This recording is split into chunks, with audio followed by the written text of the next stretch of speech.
Oke, kita lanjut lagi ya.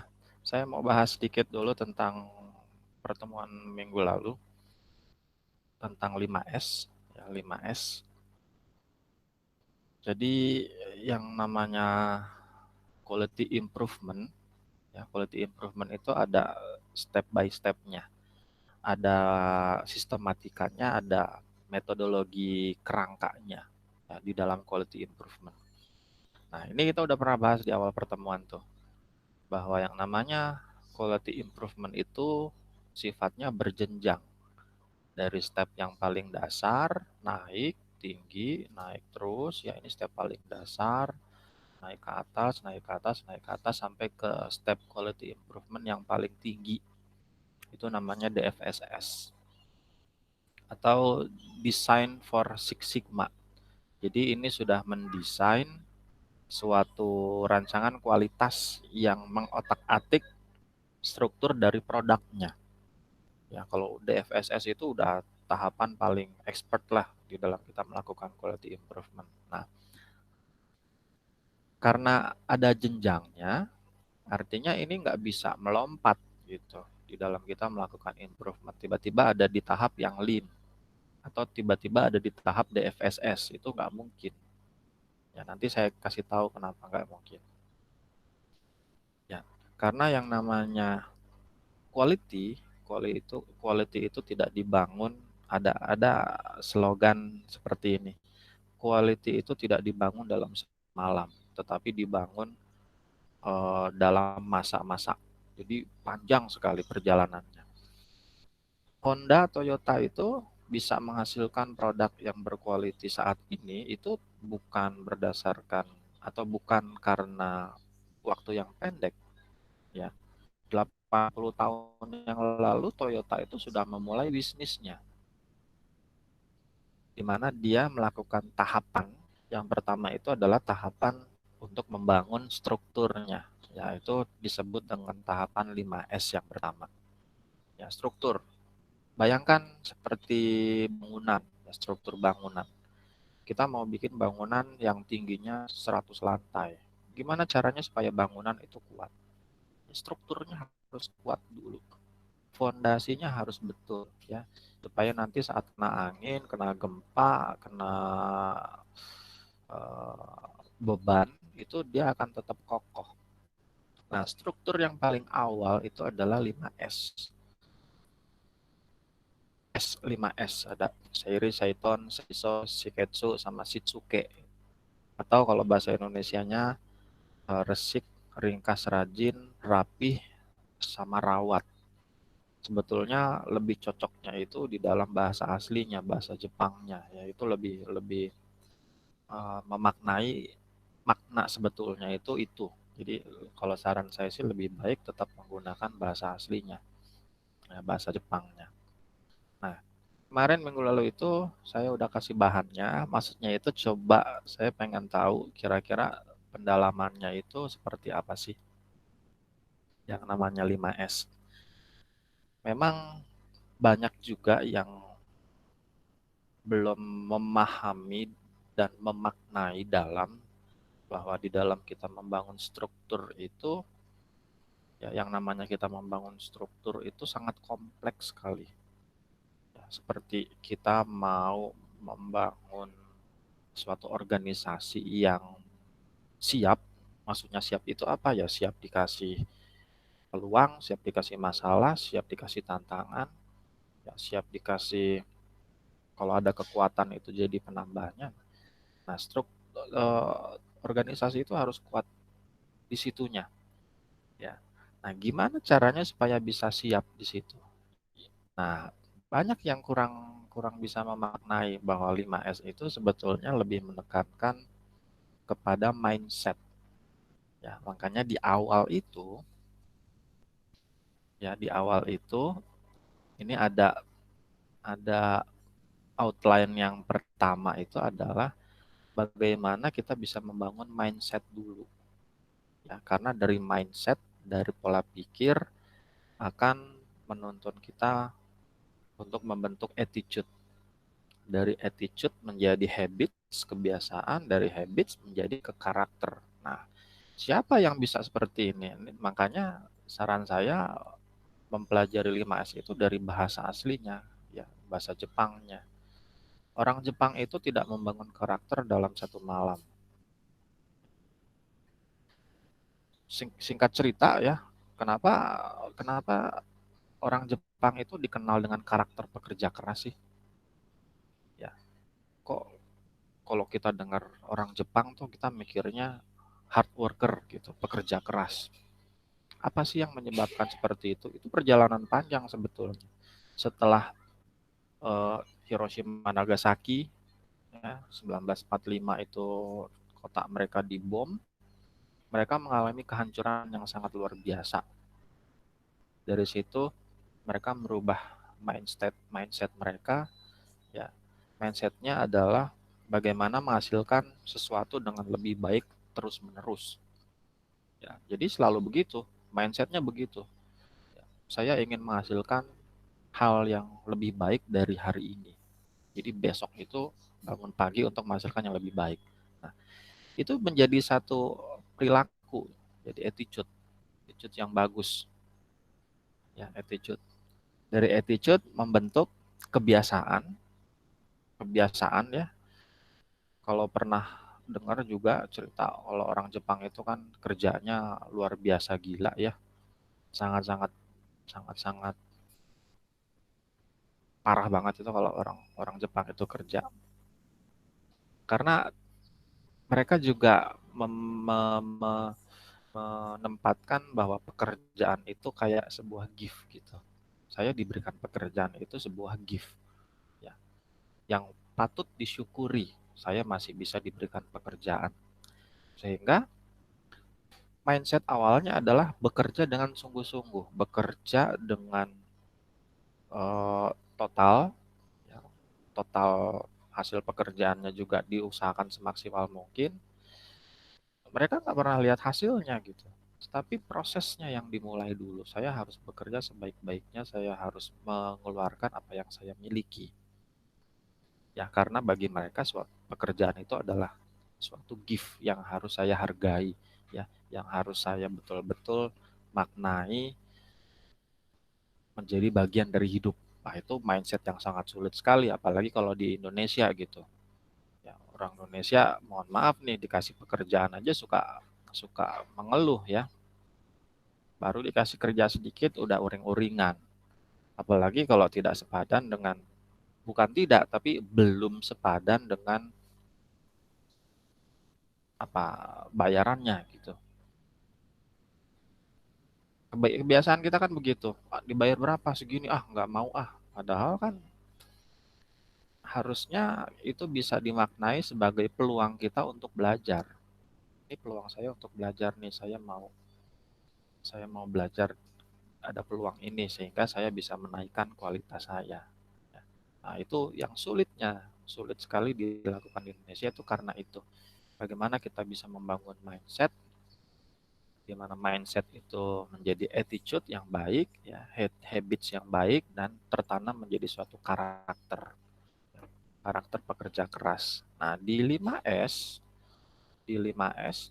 awal utama itu yang harus disiapkan adalah mindsetnya. Karena nggak mungkin kita bisa mengerjakan dengan teratur. Ya, dengan teratur, rapi itu kan teratur salah satunya. Bagaimana kita bisa mengerjakan dengan teratur kalau kita nggak punya mindset teratur? Nggak mungkin.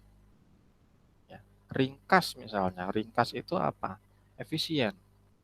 Kalau kita nggak punya mindset efisien, nggak akan bisa dikerjakan. Bukan hanya efisien dalam hal teknis ya. Oh, saya harus menggunakan resource serendah-rendahnya, sekecil-kecilnya. Nggak hanya sebatas itu, tetapi lebih dalam lagi. Pola pikirnya juga harus ringkas. Ya, misalnya gini, kalau kita mengerjakan satu pekerjaan,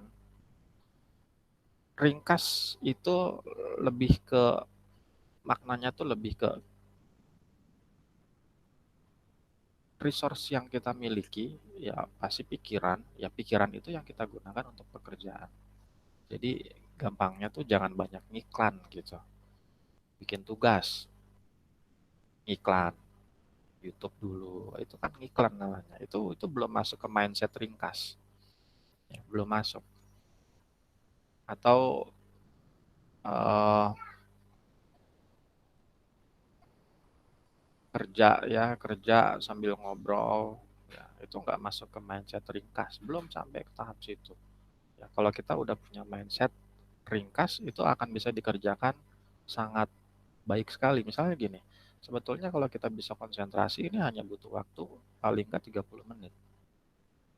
Tapi dengan banyaknya iklan itu, ringkas ini belum kita kerjakan, barangkali bisa sampai 3-4 jam, kan lebih banyak iklannya.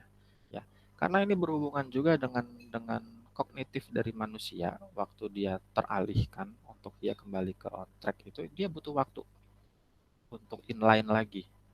Ya, saya lagi ngerjain sesuatu di distract gitu. Terus untuk kita kembali ke situ itu butuh waktu lagi. Jadi kayak kendaraan kalau udah dimatiin terus harus dipanasin lagi. Ya, nah, itu masuk ke mindset semua. Dari ringkas, dari rapi, resik, rawat, sampai yang terakhir, rajin. Ya, contohnya lagi kalau rapi. Rapi lebih, kalau di teknis pasti pemahamannya kita menempatkan peralatan dengan teratur. Tapi nggak hanya sampai di situ, itu bisa lebih lebih dalam lagi. Misalnya gini, kalau kita nggak punya mindset untuk rapih, ya, mindset untuk rapih, kita menggunakan peralatan harusnya diletakkan di tempatnya, tapi nggak kita lakukan karena kita nggak punya mindset rapih gitu, ya, nggak punya mindset rapih. Jadi memang beratnya di dalam penerapan 5S yaitu, ya, rapihnya, sorry, mindsetnya, ya, mindset sehingga membentuk suatu karakter. Nah, gimana caranya bisa membentuk karakter? Karakter ini harus dibangun, dimulai dari jauh, jauh, jauh, jauh, jauh hari. Ya, dari jauh-jauh hari.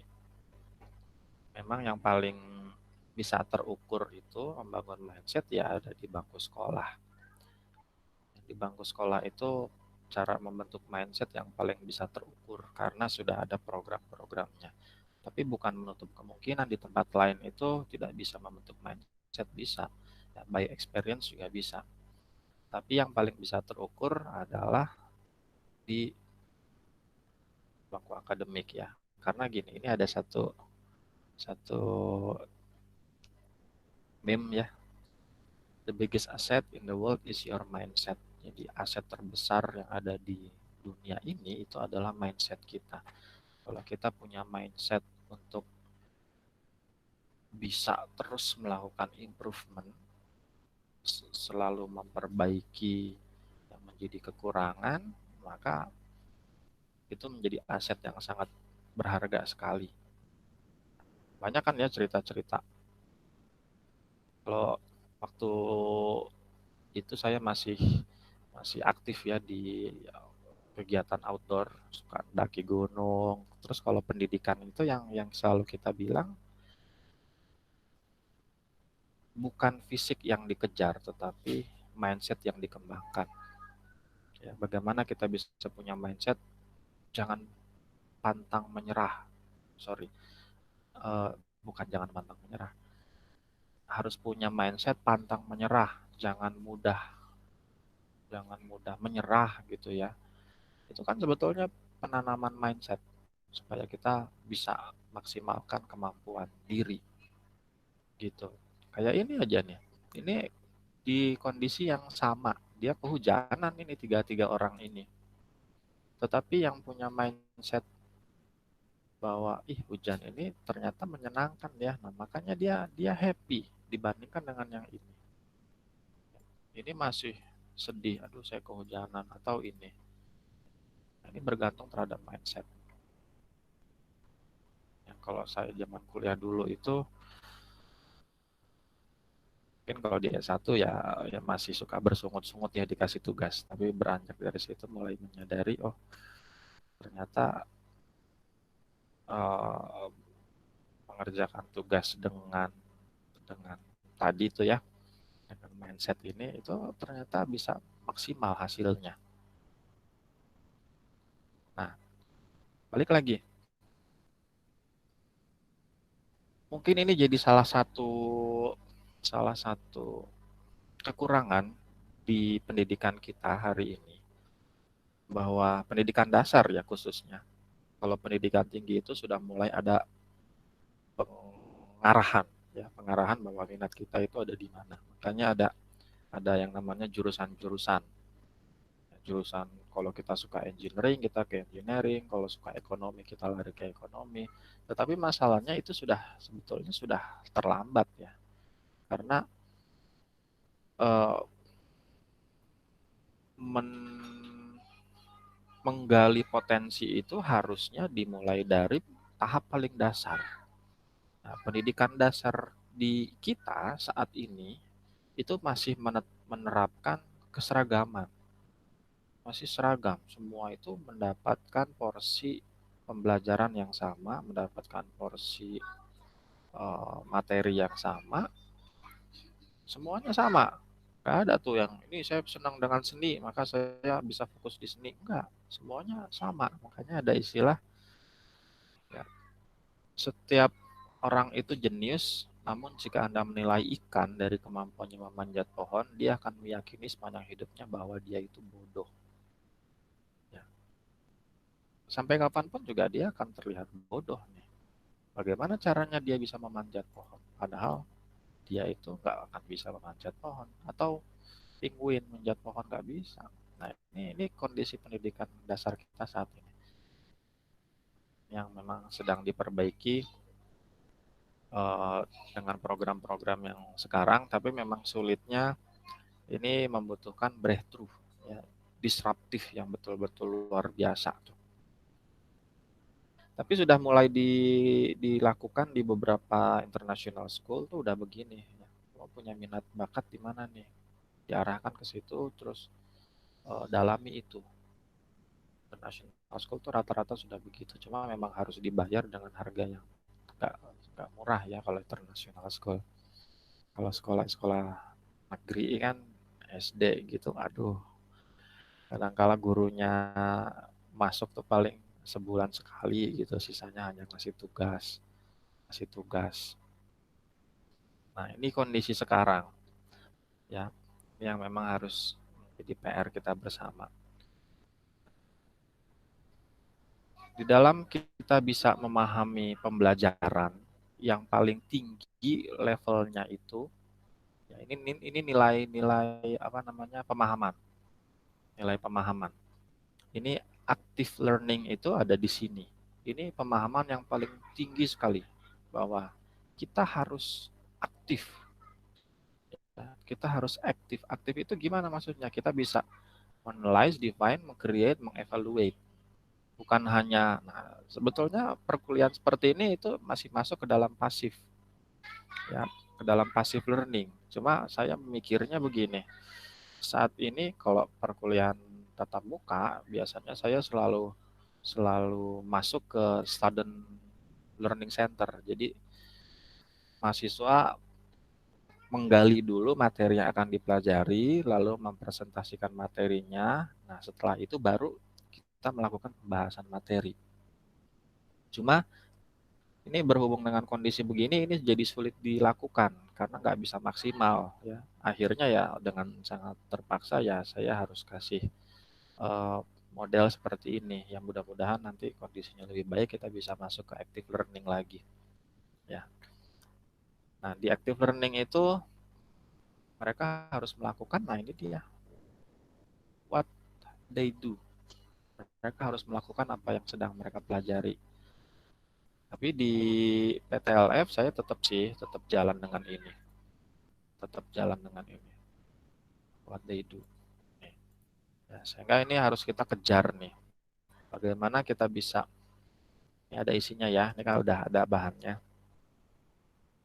Design, perform a presentation. Nah, itu kan. Jadi kita yang jadi senternya. Nah, untuk mencapai tahap kedalaman learning ini, active learning, itu juga harus ditunjang. Kalau kita belajar itu jangan sampai ke tahap di sini saja. Ya, jangan hanya sampai ada di sini. Ya, ini istilahnya ini DIKU. Data, Information, Knowledge, Understanding, dan Wisdom. Nah, untuk sampai ke tahap di level sarjana itu adanya di understanding. Ya, di understanding. Harus sampai ke tahap understanding. Jangan hanya di data dan informasi. Kalau data dan informasi itu kita hanya main tentang apa. Ya, apa sih yang sedang terjadi, terus pemahaman tools jadinya. Kalau ada masalah ini, saya harus pakai alatnya ini. Kalau masalahnya ini, saya harus pakai alatnya ini. Ya itu hanya sampai sini. Ya, hanya sampai sini. Hanya mencapai tahap data dan information DI. Ini levelnya baru sampai sini. Tapi dia belum bisa meng-create, meng-apply, atau meng-organize. Nah, harus naik lagi sampai ke atas. Ya, knowledge.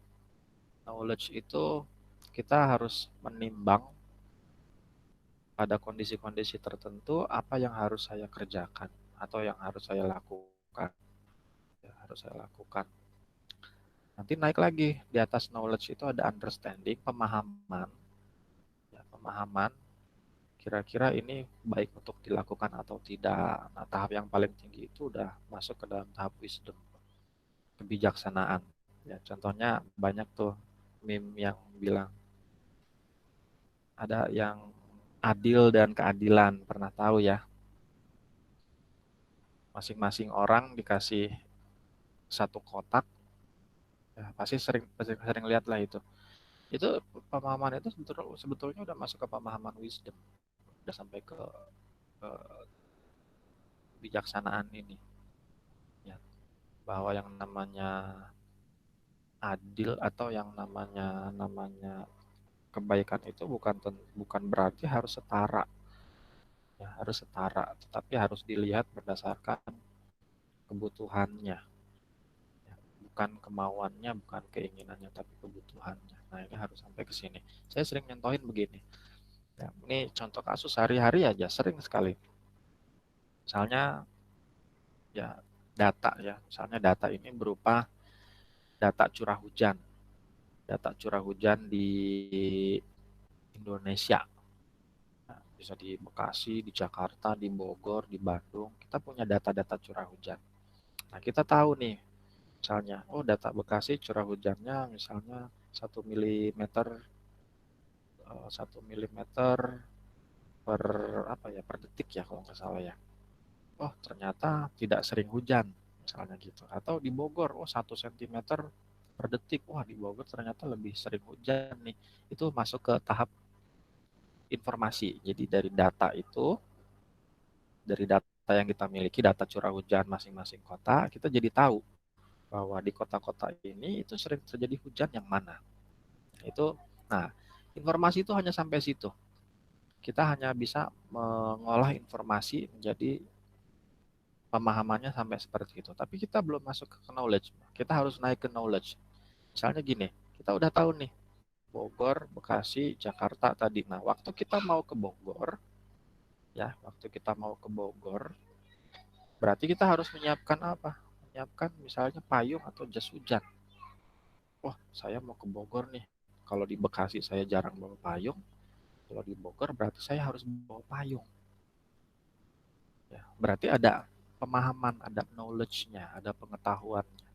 Kalau saya mau ke Bogor, berarti saya harus bawa payung. Kalau saya mau ke Bekasi, nggak perlulah, jarang sekali hujan, misalnya gitu ya. Nah, ini udah masuk knowledge. Ya, masuk ke knowledge, kita bisa bisa sampai ke masuk sini ya. Nah, nggak cukup, harus naik lagi sampai ke tahap understanding. Masuk ke tahap understanding. Masuk lebih dalam lagi. Kira-kira di Bogor itu saya harus gunakan payung itu pada jam berapa? Berdasarkan data yang saya miliki data itu kan kelihatan ya, fluktuatif per jamnya.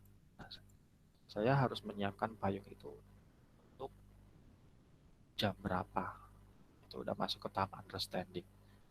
Memahami kenapa. Jadi saya harus know why. Ini udah masuk ke tahap yang menurut saya itu cukuplah pemahamannya. Know why. Nah, sebetulnya sampai tahap sini udah cukup understanding. Bonusnya itu sampai ke tahap wisdom. Ya, contohnya gini, sampai tahap terakhir wisdomnya.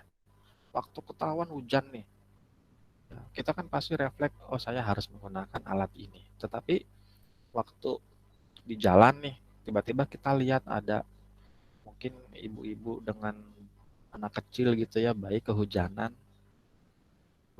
kita pasti akan berpikirnya gini, ini payung akan tetap saya pakai atau saya berikan ke orang itu.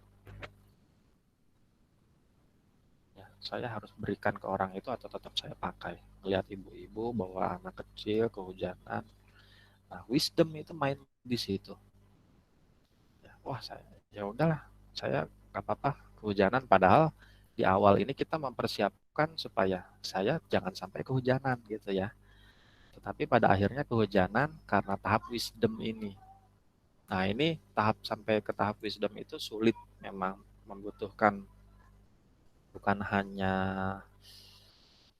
cerdas ya, bukan hanya pinter, tetapi juga harus dari experience, termasuk kedekatan dengan iman ketuhanannya, itu masuk ke dalam situ. Ya, kita sudah nyerempet nyerempet ke keimanannya. Kalau saya melakukan ini, kira-kira ini baik atau tidak?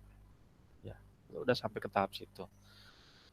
Nah, harapannya, tetapi cukup sampai ke tahap understanding itu sebetulnya sudah cukup. Sampai ke wisdom itu udah sangat baik sekali. Nah, ya ini knowledge management cognitive pyramid. Jadi ada tahapan-tahapannya. Kalau kita belajar itu jangan sampai ke informasi. Saya ada punya data, terus saya baca datanya begini, atau hanya sampai ke tahap knowledge. Data ini saya gunakan rumus A, rumus B, rumus C, rumus D. Nah itu salah.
Oh sorry mati ini, sorry mati.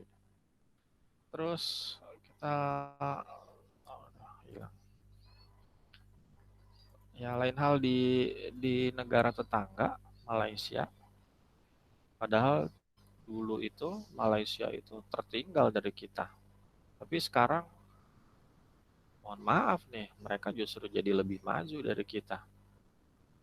Kenapa? Karena mereka mulai melakukan transformasi untuk pendidikan dasarnya. Transformasi untuk pendidikan dasar. Contohnya ini tadi tuh. Ya, contohnya ini. Ini pendidikan dasar di sana. Pelajarannya nggak banyak, cuma ada segini. Ya, kalau dibandingin dengan kita di Indonesia, bukan main itu. Satu hari aja bisa bisa 4 sampai 5 pelajaran ya. Mereka hanya segini. Tapi ada poin pentingnya adalah di sini. Ya, personality karakter and personality ini. Ya. Mana nih?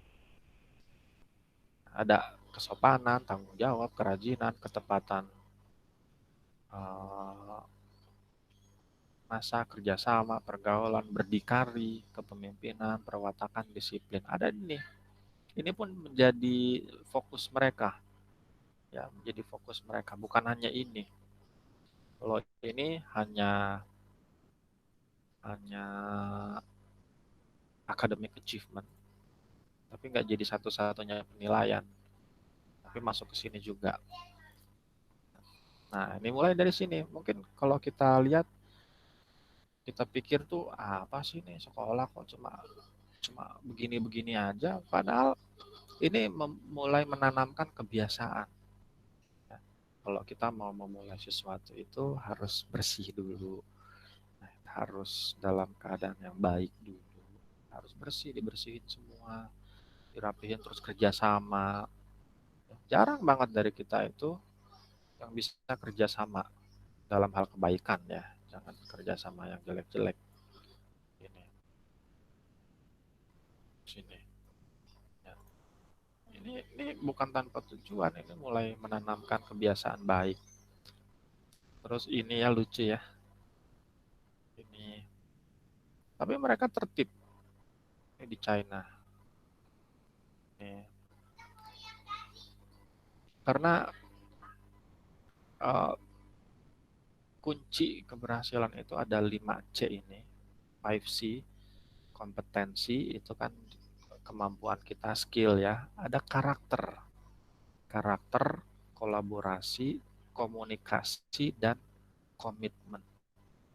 Ya, kebanyakan dari kita itu fokusnya hanya di ini, kompetensi. Saya harus punya kompetensi A, harus punya kompetensi B, tapi nggak punya karakter. Ya, nggak bisa kolaborasi, nggak bisa kerjasama dengan rekan kerja. Ini yang paling parah nih. Dua yang paling parah ini.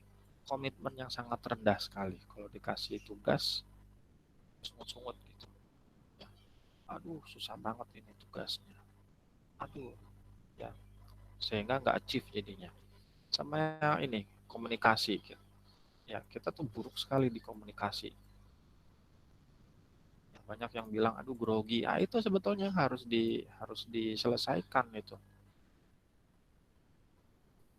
Padahal ini kunci sukses ini, 5C ini. Jadi harus ada semua.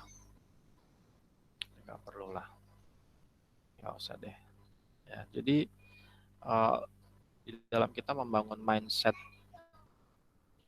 supaya tercapai mana tadi ya. Nah, tercapai ini itu harus dimulai dari mindsetnya. Ya, bagaimana supaya kita bisa ringkas bukan hanya ringkas peralatan, tetapi juga cara kerja, terus cara berpikir pun juga harus ringkas. Ya, ringkas itu mikirnya harus meringkaskan supaya fokus ke tujuannya. Terus ada lagi rapi. Rapi bukan hanya rapi peralatannya, tapi juga rapi mindset. Dimulai dari mindset. Kalau kita nggak punya mindset yang rapi nih, kita pakai satu alat, kita pasti nggak kembalikan ini ke tempat asalnya. Ya, pasti ini. Rapi di dalam berlalu lintas. Ah, jangan tanya lah. Indonesia itu jelek banget ya. Kerapian dalam berlalu lintas. Untuk berhenti di belakang garis putih aja, itu kadang-kala masih sulit sekali. Ya kan? Biar cepet, Pak. Nah, baru lampunya baru hijau langsung tantin-tantin. Nah, itu kan Masih itu yang kuning, paling Pak. simpel. Masih Masih kuning kuning. lagi, Aduh, udah berisik banget belakang. ya kan? Itu kan harus dari mindset. Kalau kita punya mindset yang rapi, akan mudah gitu, akan mudah sekali. Ada lagi resik, seiso, bukan hanya bersih-bersih. Jadi nggak hanya bersih-bersih tempat, nyapu-nyapu, ngepel-ngepel. Enggak, bukan hanya itu. Ya, nggak hanya itu. Itu bisa, itu lebih dalam dari situ. Ya, resik itu membersihkan juga kalau kita sudah fokus ya dalam satu pekerjaan, fokus di situ, harus bersih dari segala hal. Yang tadi tuh ada setup tuh YouTube-an dulu, IG-an dulu, ya itu udah nggak masuk ke mindset resik. Ya, resik rawat sama nih, rawat kita juga masih lemah sekali dirawat. Paling gampang, coba mana yang punya kendaraan yang disiplin servis rutin. Saya yakin nggak ada. Jarang, Pak. Harusnya 2 bulan 3 bulan sekali diservis, ini sampai setengah tahun 1 tahun nggak diservis-servis. Bilangnya apa ya, nantilah belum mati gitu. Masih Ntar Pak enak. nunggu ngededet, Pak. Baru bawa ke bengkel. Iya, Nunggu baru parah ke loh, biasanya bengkel. nunggu parah. Nunggu hancur baru. Adi no, Pak. Adi, Nunggu Pak. parah. Sampai rontok, Pak. Sampai rontok dulu baru ke bengkel. Ya, itu aja tuh kelihatan. Atau yang lebih lebih ini lagi deh. Siapa di sini yang sudah rajin mandi 2 kali sehari? Kalau kelas offline rajin, Pak. Kali ya. Ah, paling nggak banyak, sedikit itu. Nggak banyak. Itu kan cara kita merawat. Kalau kita punya mindset bersih ya, merawat merawat dengan benar, itu pasti udah otomatis gitu. Ya, makanya saya suka cerita tentang pembangkit listrik tenaga nuklir di Indonesia. Pernah ada riset dari Badan Atom Tenaga Nuklir dulu waktu masih di zaman Pak Harto ya. Dia riset kira-kira Indonesia bisa nggak nih bikin pembangkit listrik tenaga nuklir. Jawabannya ternyata bilang bisa. Kita mampu untuk membuat, untuk mengaplikasikan pembangkit listrik tenaga nuklir. Bikin pabrik listrik dengan tenaga nuklir. Kita jauh, jauh, atau kita sangat-sangat mampu sekali. Kita punya teknologinya, kita punya orang-orang yang bisa, yang punya kemampuan itu. Apalagi udah ada program-program studi tenaga nuklir ya, di ITB itu udah ada tuh teknik nuklir, di Trisakti juga udah ada. Kita mampu sekali, sangat mampu. Duitnya ada kalau mau bikinnya gampang, paling butuh berapa triliun gitu kan. 5T ada duitnya, bisa bangun pabrik gitu. Sangat mampu sekali. Tetapi permasalahannya adalah bukan waktu kita membangunnya, bukan waktu kita menciptakannya, tetapi waktu kita mengorganisasi dan menjalankannya. Masalahnya adalah di situ. Karena beda pembangkit listrik tenaga nuklir dengan yang lain. Ya, kalau kita sudah menggabungkan proses fusi, itu kan nuklir itu ada proses fusi ya, memecah atom, dipecah atomnya, itu namanya proses fusi, sehingga atomnya memanas. Nah, panasnya itu kan yang dimanfaatkan untuk membangkitkan generator. Nah, proses fusi nuklir itu sangat sensitif sekali. Ya, kalau kita nggak kontrol dengan benar, ini kemungkinan terjadinya malproses ya, itu sangat besar sekali. Misalnya kita nggak atur proses fusinya supaya ada pada temperatur sekian, jadi bisa bisa over, bisa meledak. Nah, kesulitan kita adalah itu, kita nggak punya disiplin untuk kita bisa teratur itu. Ya, yang harusnya misalnya suatu peralatan ini harusnya diganti nih, mau dia masih jalan atau enggak, tetapi dari panduan terus dari rekomendasi ini harus diganti, maka harus diganti. Nah, kita sangat sulit di situ, ya, sangat sulit di situ. Ah, nanti aja lah, belum belum rusak, nanti aja, ya. Atau toleransi toleransi kita itu juga terlalu tinggi, ya. Contohnya terhadap waktu, janjian jam 2 baru datang jam 4. Jam 2 baru bangun, Pak. Jam 2 baru bangun. Kuliah jam 8 pagi, jam 8-nya baru mau melek. Itu toleransi waktu kita tuh sangat tinggi sekali. Nah, di nuklir, tenaga pembangkit listrik tenaga nuklir itu nggak boleh, ya. Pada detik sekian kalau kita harus melakukan kontrol itu harus dilakukan. Ya, itu nggak boleh dilanggar gitu. Kalau pada periode sekian ini harus diganti, maka harus diganti. Pada bulan sekian ini harus di maintenance, maka ini harus di maintenance. Ya, itu yang kita tuh sulit banget. Bagaimana menanamkan, balik lagi tadi di awal ini. Bagaimana kita menanamkan ini, karakter, sampai ke tahap karakter ini. Makanya kesimpulannya waktu dikeluarkan itu ya rekomendasi, oke kita bisa bangun, tapi waktu kita mau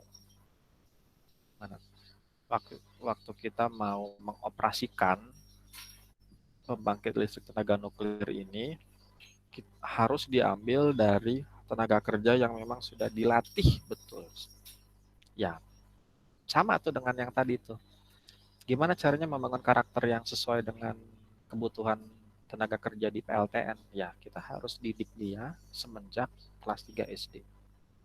Jadi bayangin kalau kita mau rekrut orang itu harus direkrut dari anak kelas 3 SD. Kita mau hire operator untuk uh, controlling, kita harus hire dari dia tuh waktu masih kelas 3 SD.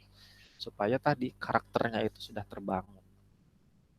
Di hire dari kelas 3 SD, disekolahin, dan dikasih lingkungan yang baik, dikasih gizi yang baik, sehingga tercapai apa yang diinginkan, karakter yang dibutuhkan itu. Itu kesimpulannya. Jadi waktu mau hire nih, nyarinya ke SD, anak kelas 3 SD. Mau kerja di PLTN enggak? Anak kelas 3 SD ngerti apa kan?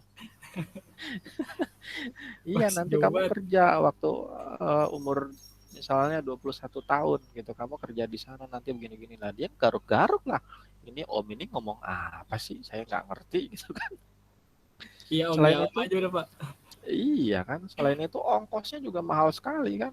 Harus nyekolahin, harus kasih lingkungan yang baik, harus dikasih makan. Aduh, harus apa-apa itu. Ya. Jadi kesimpulannya adalah bisa dibangun tetapi tidak memungkinkan untuk diorganisasi, dijalankan karena sangat mahal sekali. Apalagi ini kenyataan miris yang terjadi juga nih di kita.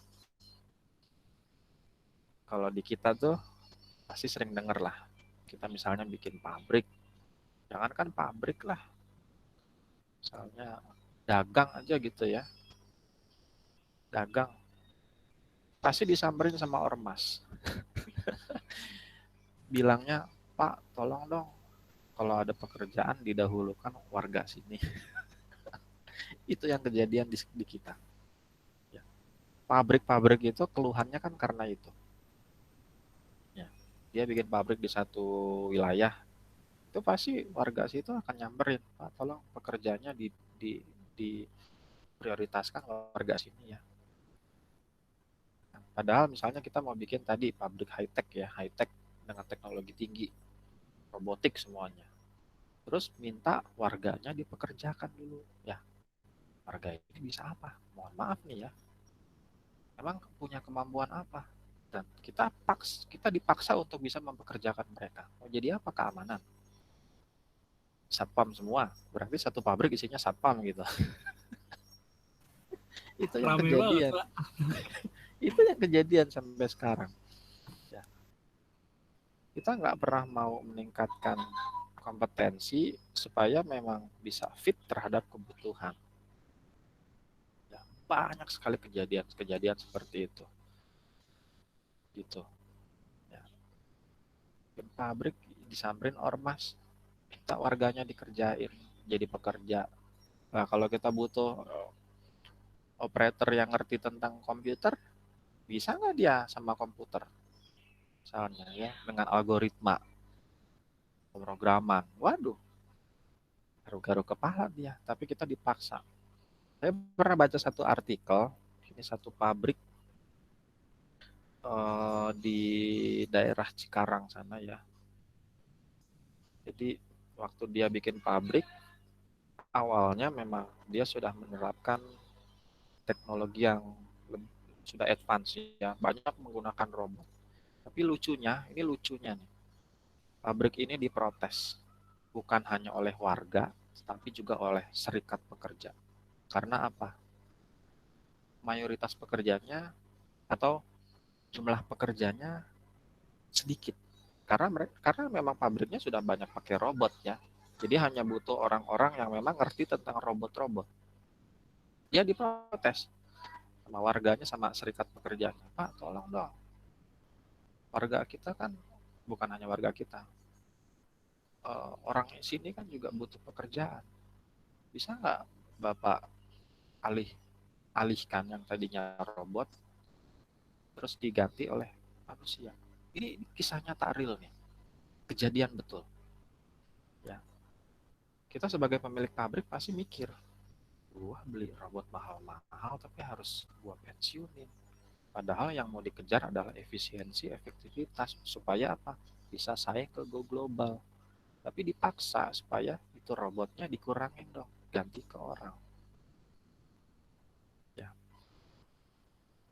Kejadian akhirnya dengan sangat terpaksa si pemilik pabrik ini, ya udahlah daripada kita nggak bisa operasional, di demo terus, tahu sendiri ya kalau udah serikat pekerja demo tuh udah 40 hari 40 malam nggak akan kelar tuh sebelum tuntutan mereka terrealisasi. Walaupun ada beberapa tuntutan yang menurut saya itu nggak realistis. Sempat beberapa tahun yang lalu ada tuntutan tunjangan lipstick, tunjangan tunjangan yang nggak realistis kalau menurut saya itu. Ada fungsi baiknya, tetapi juga harus logik lah. Ikut demo, menuntut kenaikan gaji, tapi yang demo bawanya ninja. Itu kan miris. Cicilan kurang juga. Iya Pak, dia kan kurang Pak buat biaya servis Pak. Jangan-jangan sini ada ya orang serikat pekerja nih, saya diomelin nanti nih. Adi tuh Pak, dia mata-mata Pak. Ya cicilan itu kurang tuh. Intel nuntut kenaikan gaji, tapi demo bawanya ninja 250 yang harganya 50-an juta ke atas. Mas, kalau emang nggak sanggup ya jangan beli ninja gitu kan. Itu kan sulit di kita gitu. Bener-bener dah. Ya, itu tadi tuh. Balik lagi ke pabrik tadi, akhirnya beberapa robot yang tadinya dia gunakan, dia harus pensiunin. Nggak dia pakai, dia ganti ke orang. Hasilnya apa? Produktivitas pabriknya drastis turun. Yang tadinya bisa bertahan di 95, 98, ini tiba-tiba mentok hanya di angka 70-an%. Ya, gimana kita bisa maju, mau bersaing dengan negara lain, kalau masih begini pola pikirnya, itu mindsetnya. Berarti untuk industri 4.0 di Indonesia untuk berkembang sulit berarti Pak ya? Susah banget. Kalau kita nggak punya disruptive innovation, maksudnya disruptive innovation tuh breakthrough tuh kayak berpikir out of the box gitu. Jangan pernah khawatir. Ya, Pak. Iya, jangan pernah khawatir robot itu menggantikan manusia. Itu sebetulnya pemikiran yang salah, keliru. Ya, salah banget. Nggak akan pernah bisa manusia itu digantikan robot. Misalnya apa? Oke, produksi ganti sama robot. Tapi emang robot ini nggak butuh maintenance. Ya, orang yang tadi diproduksi capek-capek, keringetan, angkat-angkat apa, sekarang dia hanya tugasnya ngontrol supaya si robot itu jalannya benar, ya kan? Pekerjaannya jauh lebih ringan, jauh lebih tidak bebannya tuh tidak lebih fisik banget gitu kan. Jangan pernah khawatir, nggak akan manusia itu nggak akan pernah bisa tergantikan dengan robot. Hanya memang kebutuhannya naik. Yang tadinya panas-panasan digantikan dia menjadi lebih tinggi lagi posisinya. Gitu. Ini kebanyakan orang, aduh nanti robot menggantikan manusia nih. Contohnya ada lagi packing itu sekarang udah kebanyakan pakai robot ya.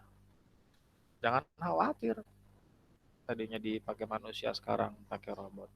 Yang tadinya operator packing naikkan kompetensinya lebih tinggi ya sehingga dia bisa masuk ke jenjang produksi yang lebih tinggi. Sekarang kan gitu. Jadi pindahnya lebih tinggi. Ya, kita sulitnya masih di situ. Jadi nggak punya breakthrough innovation, takut. Tuh robot nanti robot. Padahal suatu keniscayaan pasti akan terjadi. Kita akan dipermudah oleh teknologi yang namanya artificial intelligence. Itu nggak mungkin nggak. Pasti itu pasti terjadi. Kayak belanja.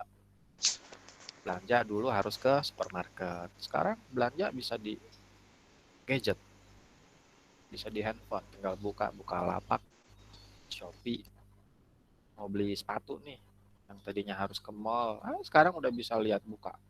Terus bisa kita cari harga yang paling cocok dengan kantong kita, terus bahan yang paling cocok dengan kita itu apa. Itu kan udah masuk ke artificial intelligence. Udah nggak mungkin bisa terlepas pasti. Nah, sekarang sedang berkembang nih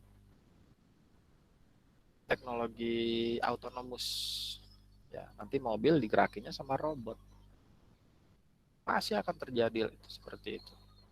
Ya.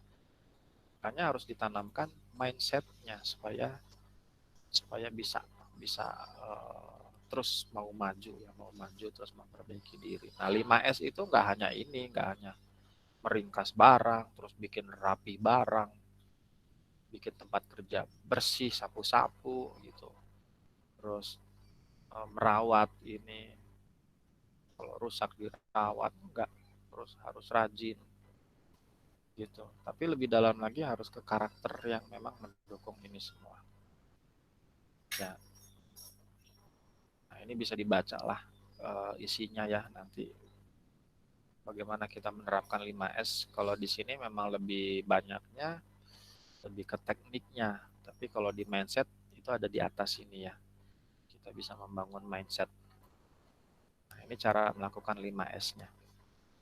Oke, ini deh singkat deh. S yang pertama itu ringkas, ringkas.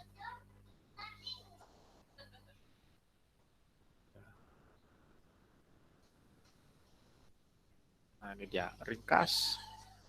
Jadi benda apapun harus dipisah-pisahkan menurut tujuan dan kegunaannya. Misalkan barang yang tidak diperlukan dengan yang diperlukan, singkirkan barang yang tidak diperlukan. Ya, ringkas itu hanya menggunakan apa yang dibutuhkan. Nah, sebetulnya ini kalau kita lihat ya di TV, rumah-rumah orang Jepang itu kesannya kayak minimalis sekali ya. Mereka nggak butuh. Kalau tidur tuh di kasur yang cuma digulung. Kalau nonton Doraemon tuh kan, kamar tidurnya Nobita itu dia nggak punya kasur. Kasurnya digulung. Habis dia pakai, dia gulung, terus dia masukkan ke lemari. Karena apa? Ngapain saya punya kasur kok satu hari dipakai cuma 6 jam. Sisa 18 jamnya kan lebih dominan. Jadi nggak dia pakai itu. Cukup kasur gulung, setelah saya pakai masukkan situ. Itu kan ringkas. Nah, pola pikir itu tuh. Bagaimana kita bisa menciptakan ringkas? Itu kan harus dari mindset. Ya, harus dari mindset yang benar. Jangan mikirnya aduh, nggak ada kasur, nggak enak nih. Atau bisa jadi karena ada kasur jadi lebih sering rebahan gitu kan. Itu emang begitu Pak. Jadi lebih sering rebahan. Kalau di Jepang kan lihat sendiri tuh, atau di mana ya, di Korea ya, film-film Korea tuh gak ada kasur, kasurnya digulung, setelah saya pakai masukin lemari, karena dia hanya pakai satu hari tuh 6-7 jam, sisanya dia aktivitas lain ya. Ngerti ya maksud mindset di situ? Jadi bukan hanya kosong, bukan hanya barang yang dia perlukan, yang dia perlukan saja, bukan, tapi lebih ke mindset yang tadi itu. Ringkas ya, ini tidak diperlukan. Nah, ini bisa dengan red tag, dengan tag ya, tag, oh ini barangnya kalau merah nih apa ini bisa dibantu dengan tag nih. Ini masih kelihatan nih, belum ringkas nih, oh, berantakan. Ini masih banyak red tag-nya, tag merahnya. Nah, ini juga nih, hanya menggunakan peralatan yang dibutuhkan, dia taruh tempatnya. Nanti ada hubungannya dengan rapi. Ya, ini ringkas, berarti saya hanya butuh alat-alat ini yang disediakan. Rapih itu adalah diketahui tempatnya. Ya, dia harus nyimpan di sini, di sini. Yang tadinya begini, berantakan, terus jadi begini. Karena hanya butuh ini saja, yang gak dibutuhkan, udah keluarkan. Ringkas. Ini ada hubungannya nanti dengan rapih. Rapih mana nih? Nah, ini rapih. Nah, yang tadi tuh. Nah, rapi kalau nggak ada mindset rapihnya juga nggak akan bisa bener. Yang habis mandi anduknya nggak dijemur siapa? Ayo, yang habis pergi sepatunya nggak ditaruh di rak sepatu, ayo siapa? Saya yakin ada yang kayak begitu. Habis mandi anduknya lempar kasur. Habis pergi sendalnya sepatunya nggak ditaruh di rak sepatu, pasti begitu. Bisa songkok tuh Pak. Masih ada yang begitu. Anjir Ya. gua. Jadi bukan hanya taruh di tempatnya, tapi kalau kita nggak punya kesadaran, oh saya habis pakai, saya kembalikan ke tempat asalnya, nggak akan bisa tercapai. Tetap akan berantakan terus. Ya itu rapi. Ya, nih bisa dengan gunakan metode-metode ini. Ini yang tadi nih ya, nih Seiton rapi. Taruh tempatnya, jadi rapi ya, nih. Ini rapi tuh, bersih juga kan. Ini sebelumnya, sekarang jadi begini. Ini sebelumnya, sekarang jadi rapi begini. Juga. Ini juga di model dilabelin. Ini isinya apa, udah ada isinya apa. Jadi waktu kita mau cari pasti ada di sini, nggak perlu ngubek-ngubek yang lain. Enggak ya, jadi begini. Jadi rapi. Nah, ini tahu nih, oh ini arah ke sana, ini ke sana, ke sana, ke sana. Enggak, part-partnya ini juga dilabelin nomornya. Ini tombol apa supaya tidak ada kesalahan. Juga nih alat kebersihannya dibikin begini bisa. Tempat sampah. Ini ya, ini contoh-contoh rapih juga sesuai dengan nomornya, rapih. Resik, bersih ya. Bersih juga bukan hanya lakukan bersih-bersih tempat kayak gini, bersih-bersih, tapi kalau kita nggak punya mindset bersih tuh kayak hanya melakukan itu hanya untuk rutinitas. Oh, satu hari nyapu satu kali, suatu saat ya kotor gitu, ya ntar aja nunggulah waktunya nyapu. Kalau kita punya mindset bersih itu kan kadang-kala tuh nggak nyaman ya, kerja tempat yang nggak rapih, nggak bersih gitu. Ih, kotor banget nih, nyapu dulu. Nah, itu kan mindset itu. Ya, harus masuk mindsetnya. Ini bisa pakai jadwal piket, Ini teknisnya ya, ini teknisnya juga tuh ada ini rawat yang keempat ya, kita merawat peralatan ini dengan baik, terus merawat area kerja itu dengan baik ya. Sama lagi harus punya mindset rawat. Misalnya gini, rata-rata nih kalau kita menggunakan satu alat ya yang bukan punya kita tuh lebih asal-asalan makanya. Pinjam motor temen, pakainya asal-asalan. Ah bodoh, bukan punya gue ini pak. Gitu. Iya, begitu. Kalau kita nggak punya mindset rawat tuh begitu. Ah, yang bukan punya gua ini bodoh amat. Rental gitu. Rental motor, ngerental mobil. Asal-asalan makanya. Wah, ngebut-ngebutan. Gajulan gitu. Ya, ini pasti terjadi. Tapi Pasti kalau udah begitu. punya mindset rawat, kita pasti jaga. Walaupun itu bukan punyaan kita. Nah, mindset lagi kan larinya. Saya punya nggak pola pikir untuk merawat itu. Ya kan?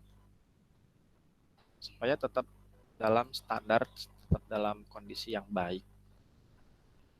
Ini teknisnya bisa dengan apa rawatnya, dengan checklist di audit juga ini kontrol visualnya juga bisa dipakai.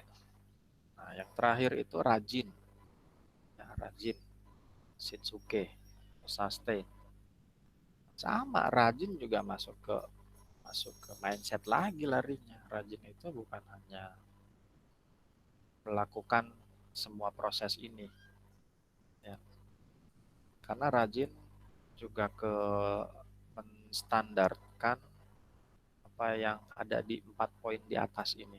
Jadi 4 poin ini Seiri Seiton Seiso Seiketsu ini ditutup dengan Shitsuke. Jadi Shitsuke itu kayak pamungkasnya ya. Kalau kita sudah lakukan ini semua, yang terakhir itu ya harus Shitsuke ya. Jadi harus dilakukan dengan continue, dengan baik, sesuai dengan jadwalnya ya, sesuai dengan jadwalnya. Ini masuk ke Shitsuke, masuk lagi ke mindsetnya. Kalau kita nggak punya mindset Shitsuke, mindset rajin, contohnya tadi tuh harusnya servis tapi nggak dilakukan karena mikirnya antar-antaran ya, pasti nggak akan berjalan ya. Itu Shitsuke, rajin apa ini distandarisasi semua, dijadwalkan. Ini contoh pabrik-pabrik di negara maju itu udah rapih begini. Bersih ya. Udah bukan kayak pabrik, kayak mall nih.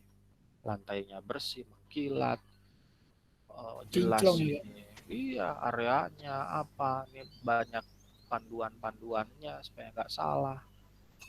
Ini supermarket itu maksudnya nanti kalau belajar lean manufacturing, tempat kita menyimpan part-part itu namanya supermarket. Kumpulan part yang disimpan di dalam satu gudang itu namanya supermarket. Nah, itu udah serapi ini gudangnya. Ini waktu kita mau butuh apa udah ketahuan. Oh, di sini, di sini, di sini. Bagus sudah. Ini itu. Wah, ini di Brasil nih. Bersih. Ada area santainya. Bisa santai. Wah ini kalau di Indonesia tuh rebahan semua pak.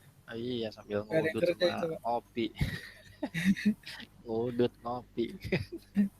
Ini. Ya, wah, lihat tuh rapi tuh. Jelas ini KPI-nya. Oh, kemarin tuh segini nilainya, segini nilainya.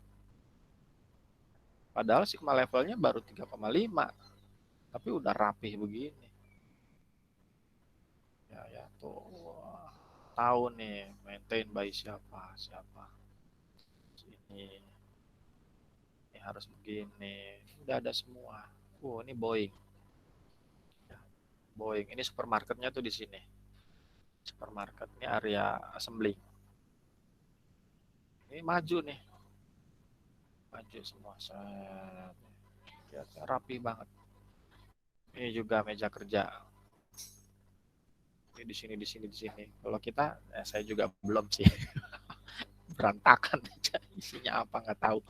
Kalau di situ pakai laci, kita pakai gelas, Pak. Taruh di gelas. Ya kan? Tapi semua mantep lah.